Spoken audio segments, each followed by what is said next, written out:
Bom dia a todos, é um prazer muito grande estar aqui participando desse evento, é um prazer enorme, uma honra para mim também.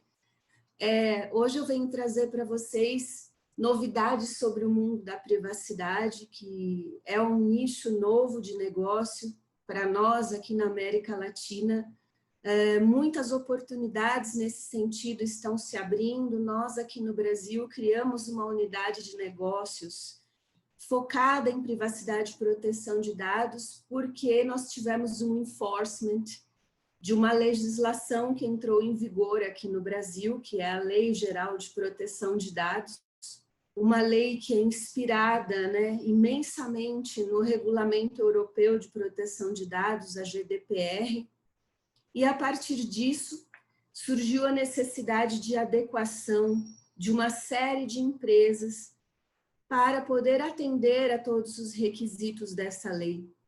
Então, nós resolvemos utilizar dessa oportunidade aqui no Brasil para criar uma unidade específica de negócio, e eu quero contar isso, compartilhar com vocês, porque o movimento da privacidade ao redor do mundo, ele é um caminho sem volta para todos, e vai tomar conta da América Latina como um todo, nós temos total certeza disso, então é algo que a gente pode compartilhar o nosso conhecimento e também ter essa consciência de que cada vez mais os titulares de dados, os usuários da internet, vão começar a exigir o respeito aos seus dados pessoais, São essas tendências que nós estamos vendo aí no mercado. Eu vou falar para vocês sobre a privacidade além do assessment.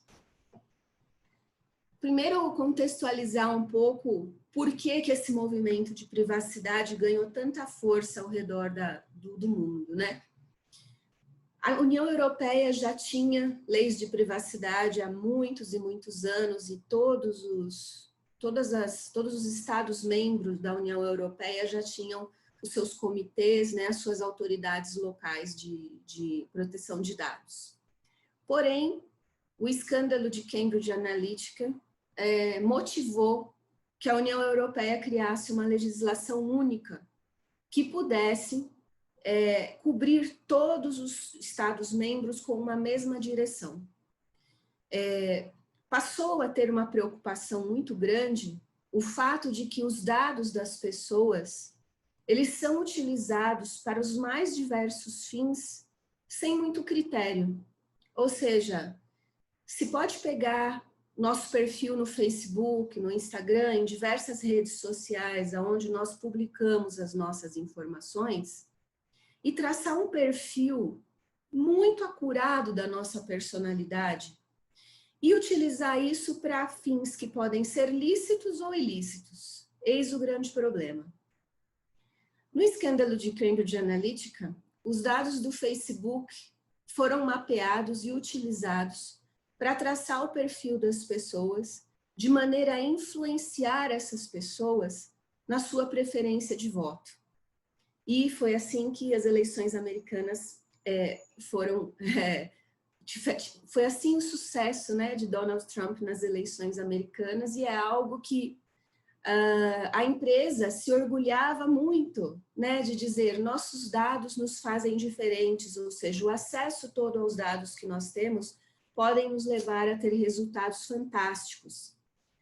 Mas o que há por trás disso, O que há por trás disso é que os dados são utilizados como uma forma de manipulação. Quando a pessoa está tendenciosa para um lado ou para o outro, ela começa a receber uma enxurrada de notícias, ela começa a receber fake news, ela começa a receber notícias que coloquem ela com medo de certas posições daquilo que ela considera a oposição. Isso vai gerando uma manipulação psicológica que leva a pessoa a tomar uma decisão, às vezes inconscientemente, diferente daquela decisão que ela tomaria normalmente. Essa preocupação, ela tomou uma proporção gigantesca, porque passou-se a imaginar que as pessoas parassem de tomar as decisões de uma maneira democrática, ou seja, baseada nas suas próprias convicções, e passassem a ser manipuladas em coisas importantes, como, por exemplo, a sua preferência de voto. Com isso, criou-se essa grande preocupação mundial, porque, a partir daqui, a manipulação de dado, ela já não se presta mais a criar um perfil de consumo, a te trazer algumas preferências de coisas que talvez você queira comprar, a te trazer uma propaganda direcionada de algo que você queira adquirir, mas realmente influenciar as suas decisões em pontos que podem mudar o destino do mundo. E então os governos começaram a olhar para isso de uma forma mais atenta. Para quê? Não que o dado não possa ser utilizado, o dado está aí e sempre será utilizado, mas para que ele passe a ser utilizado com um pouco mais de controle, ou seja, com algumas seguranças mínimas para que o titular não seja vendido, né? Não tenha assim todo o seu perfil ali exposto e utilizado de uma maneira indevida sem que ele tenha nem sequer a consciência em relação ao que está acontecendo. Todo esse movimento gerou a GDPR, e a GDPR tem como uma premissa que, para fazer negócios com a União Europeia, os demais países também têm que ter regulações de privacidade adequadas. Ou seja, é exigido que se tenha um respeito mínimo pelos dados pessoais dos cidadãos. Que os dados que são utilizados, por exemplo, para fins de marketing, sejam concedidos mediante consentimento. Que o cidadão seja avisado com relação ao uso do dado dele dentro das empresas internamente. Sendo assim, todo esse movimento foi tomando conta do mundo e obrigando com que os demais países criassem as suas próprias legislações para estarem aderentes a esse bloco enorme que é a União Europeia e com o qual nenhum país, evidentemente, quer deixar de ter negócios. E foi assim que todo esse movimento foi tomando conta. As principais leis que a gente pode mencionar hoje, né? GDPR na Europa. Vou falar da Lei Geral de Proteção de Dados, porque é a nossa lei aqui no Brasil que impulsionou a criação dessa unidade de negócios. E nos Estados Unidos, estão sendo criadas leis em diversos estados, sendo que a mais notória é a CCPA, né, conhecido como California Consumer Privacy Act, que nada mais é do que uma lei que também visa proteger os dados pessoais dos indivíduos dessa utilização indevida que muitas empresas fazem. Nós, na América Latina, temos decisão de adequação para 2 países, que são o Uruguai e a Argentina. Esses países, pelas legislações de privacidade que eles possuem, eles já são considerados pela União Europeia como países compliance com a GDPR. E o Brasil, nesse caminho, apesar de ele ter tido a vigência, já estar com sua lei de proteção de dados em vigor, nós ainda estamos caminhando para uma declaração de adequação. Ainda existem vários pontos que precisam ser analisados pela União Europeia, como de que forma vai ser a atuação da nossa autoridade nacional, que está abaixo da presidência da República, e uma série de itens ainda colocam o Brasil numa situação que não está ainda considerado pela União Europeia como adequado, mas nós estamos trilhando esse caminho, né? O nosso entendimento é que todos os países da América Latina vão acabar tendo que entrar nessa onda, porque ela é uma onda inevitável, a onda da privacidade. Quando a gente fala na privacidade, alguns princípios têm que ser observados quando a gente vai fazer um tratamento de dado pessoal. Para evitar o quê? Que o dado seja utilizado de uma forma leviana, que o dado seja utilizado contrariamente aos interesses dos titulares de dados, que essa é a grande preocupação de todos os governos e a grande razão de ser dessas leis, certo? Então, quando você vai fazer uma atividade de processamento, você precisa ter uma finalidade específica e ela tem que ser adequada. Você não pode simplesmente, da sua cabeça, decidir que você vai processar dado sem que aquilo tenha uma razão muito específica de ser. Pode ser que você tenha ali que estabelecer um contrato com o titular de dados, pode ser que você tenha ali uma autorização legal para fazer isso, pode ser que você não tenha nenhuma das anteriores e precise pedir o consentimento para o titular. Sempre é necessário estabelecer, antes de começar a processar dados sobre todas essas legislações, qual é a finalidade desse processo e se ele está adequado a uma lei, a um contrato, a uma situação real, né, que realmente justifique que você prossiga com aquele processo de tratamento. O dado tem que ser tratado no caso de necessidade. E se você puder realizar uma tarefa de uma maneira diferente, sem a necessidade de coletar dados, ou coletar o menor número de dados possível, esse é o novo mindset. Isso é uma grande mudança para nós que trabalhamos na área de tecnologia, porque antes de surgir esse movimento da privacidade, nossa vontade era ter dado, e quanto mais dado, melhor. Big Data, né? Sempre foi o nosso drive. E agora, na verdade, nós temos que ter os dados necessários para a realização das nossas atividades, sem excesso. Então, vou dar um exemplo prático dessa necessidade. Vamos supor uma prefeitura que precisa contar o volume de carros que passam por uma determinada avenida. Isso pode ser feito mediante a simples contagem por unidades. É necessário pegar o número da placa do carro? Não. Você está coletando um dado desnecessário para aquela atividade fim. Então, o ideal é limitar o dado àquilo que você realmente precisa para executar a atividade que você quer, realizar a atividade que você deseja executar. O princípio do livre acesso diz respeito ao fato de que todos nós, enquanto titulares de dados, temos o direito de saber o que aquela empresa possui de informação nossa. Então, aqui no Brasil, as empresas estão tendo que abrir canais de comunicação com os clientes, onde eles podem fazer as perguntas realmente detalhadas. Que dados meus vocês possuem? Com quem vocês compartilham o meu dado? De que modo vocês obtiveram esses dados? Qual é a política de retenção desses dados e por quanto tempo? O dado pertence à pessoa que o disponibiliza, ele não pertence à empresa. Nós, como titulares, somos os donos dos nossos dados. Então, o livre acesso é um dos direitos que todas essas legislações estão garantindo para os titulares. Os dados precisam estar corretos, né? É o princípio da qualidade. E isso hoje influencia demais na vida das pessoas, porque você, por exemplo, tem perfis que são criados com base nos dados, perfis às vezes profissionais, perfis de contratação, perfis de crédito que dizem respeito ao seu score de crédito no mercado. Então, o titular também tem o direito que os dados estejam corretos, a boa qualidade dos dados que são utilizados, principalmente para traçar seus perfis. O princípio da transparência, muito importante, ou seja, numa situação como aquela de Cambridge Analytica, ninguém sabia que o dado estava sendo coletado do Facebook, manipulado e utilizado para lhe mandar ali propaganda direcionada de um determinado candidato.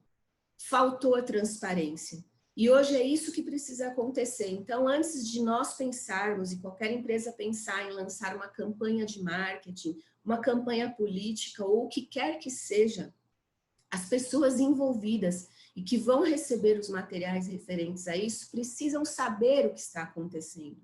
Elas precisam ser avisadas de que os dados estão sendo utilizados e com qual finalidade, para que elas não sejam pegas ali de uma maneira inconsciente, sem ter noção do que é que está acontecendo, né, com o seu dado.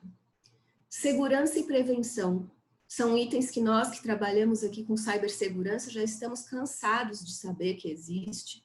E hoje se tornou uma obrigatoriedade. Empresas estão recebendo multas milionárias baseadas na GDPR, eu vou mostrar isso um pouquinho mais à frente, por não terem medidas básicas de segurança e prevenção.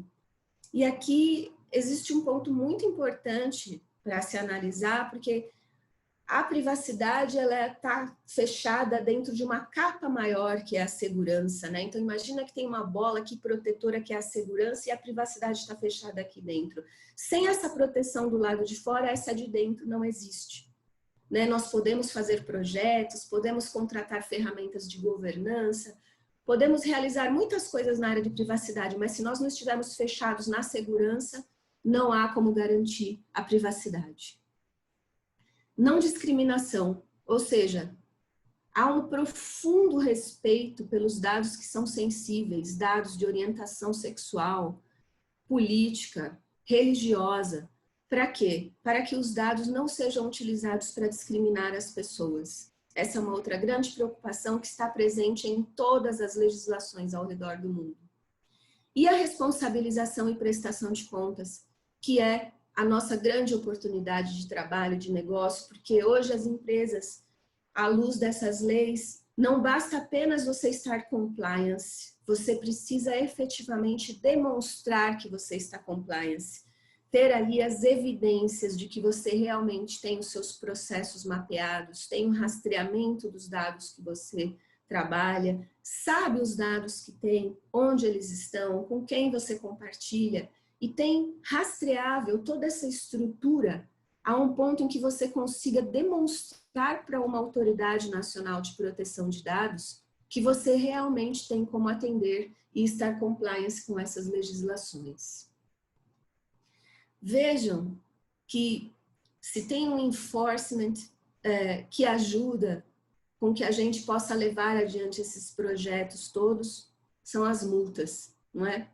Aqui vocês estão vendo, essas multas são todas do ano de 2019 e 2020, que foram dadas com base no regulamento europeu, a GDPR.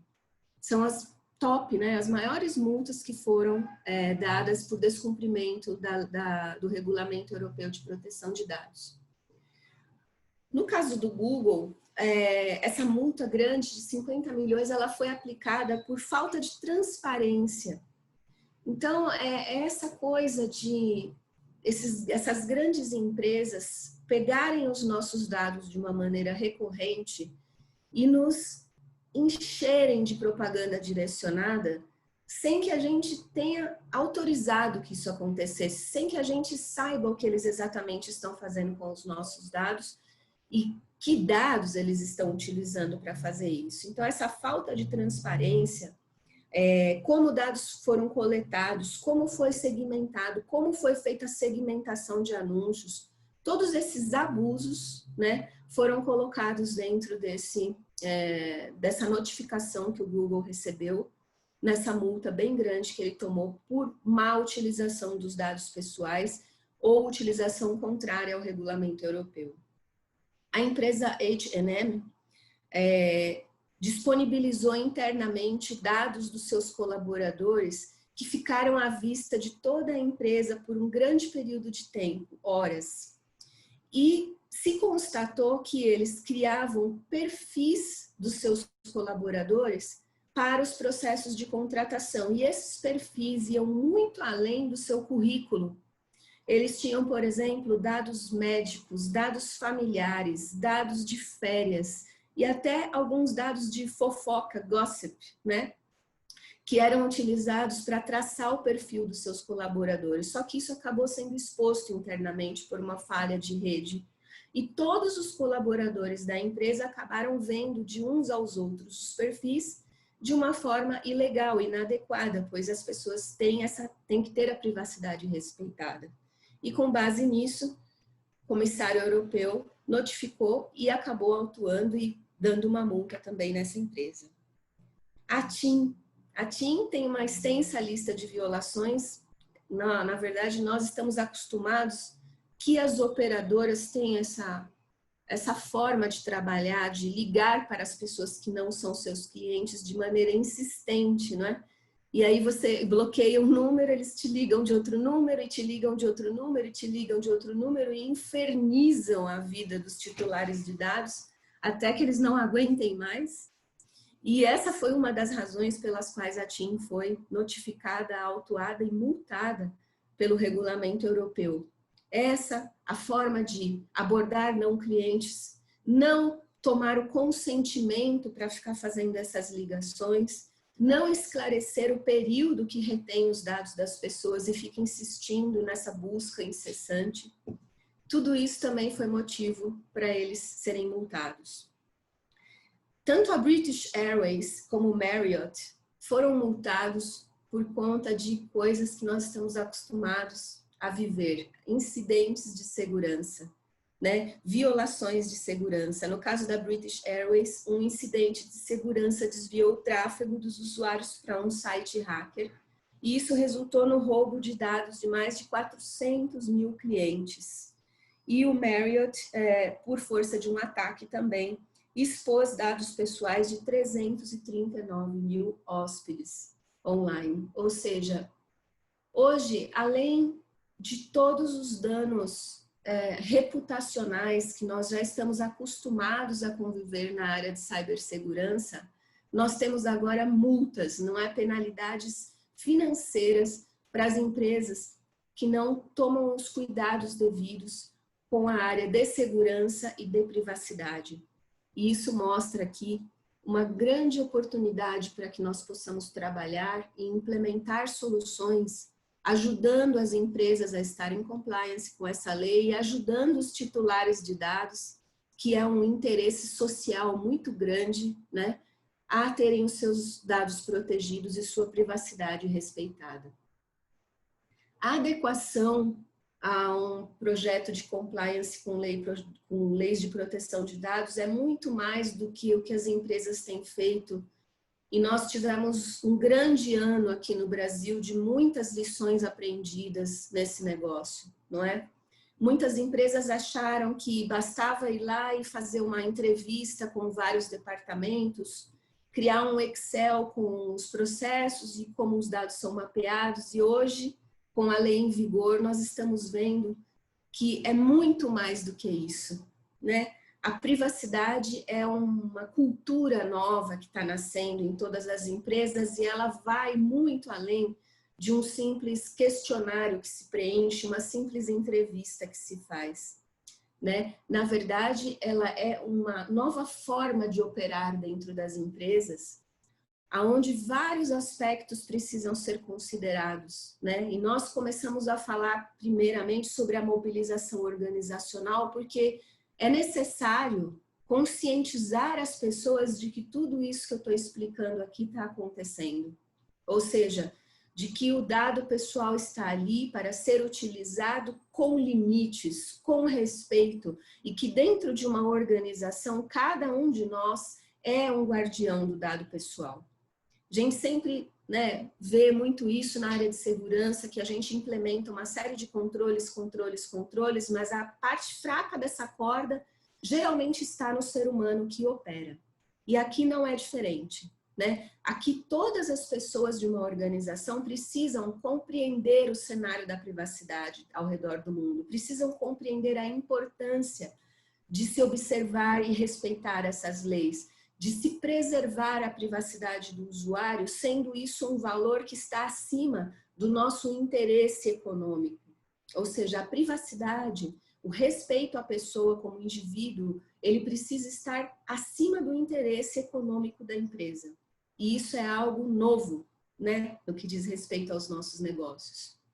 Depois disso, sim, é importante identificar e classificar os fluxos de dados. Hoje, quando você para pensar, você tem realmente uma visibilidade real de todos os dados que você tem dentro da tua organização? Muitas vezes a gente pensa que sim, mas a verdade é que não, né?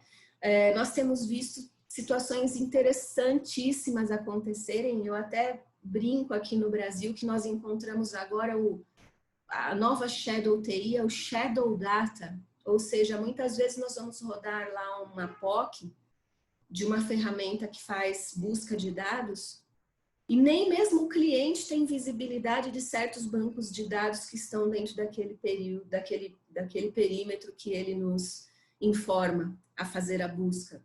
Ou seja, há mais dados dentro do nosso perímetro do que nós podemos supor. Há mais riscos de privacidade do que nós podemos supor. E isso também é algo que nós estamos descobrindo todos os dias de uma maneira muito prática na nossa vivência de implementação de projetos. As empresas não têm real visibilidade dos dados, por isso é tão importante as soluções tecnológicas nos ajudando a levantar essas informações dentro dos clientes. De posse de todos os dados que nós temos, sabendo o que nós fazemos com ele, tendo a visibilidade dos processos em que nós utilizamos, nós vamos tomar decisões em relação aos riscos. Porque, óbvio, nós sabemos, estamos trabalhando com isso há tantos anos, não é?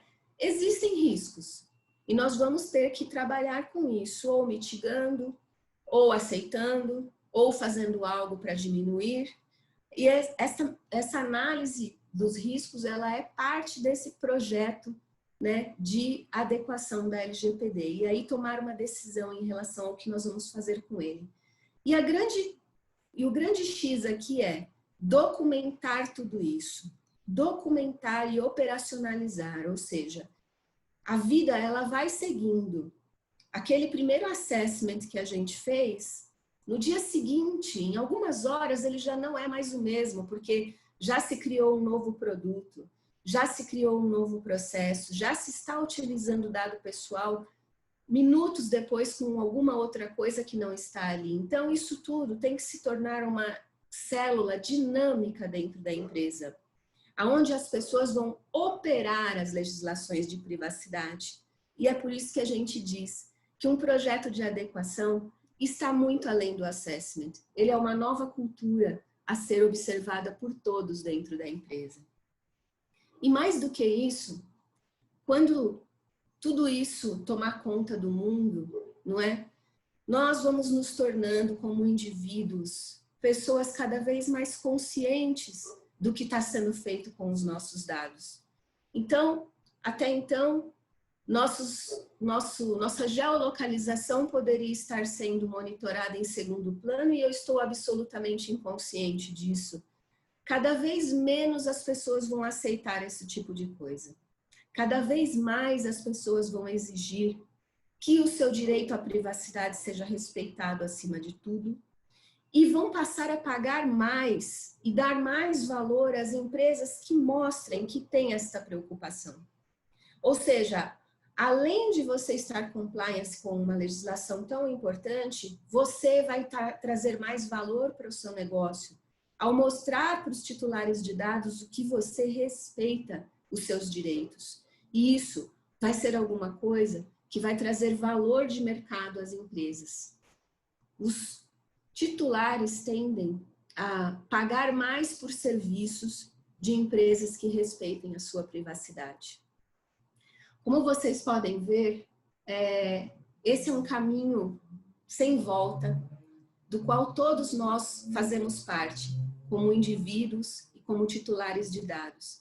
E nós, como estamos aqui no topo da cadeia e somos pessoas privilegiadas, que temos a capacidade de estar aí conduzindo os projetos de adequação dessas empresas, a nós cabe uma responsabilidade ainda muito grande, que é disseminar o conhecimento sobre isso para todas as pessoas, para os nossos filhos, para os nossos parentes, nossa família, nossos amigos, as pessoas do nosso círculo, para que eles saibam que existem esses direitos e que esses direitos precisam ser respeitados. Então, nós temos aqui uma enormidade de coisas, oportunidade de negócios, função social, responsabilidade enquanto cidadãos.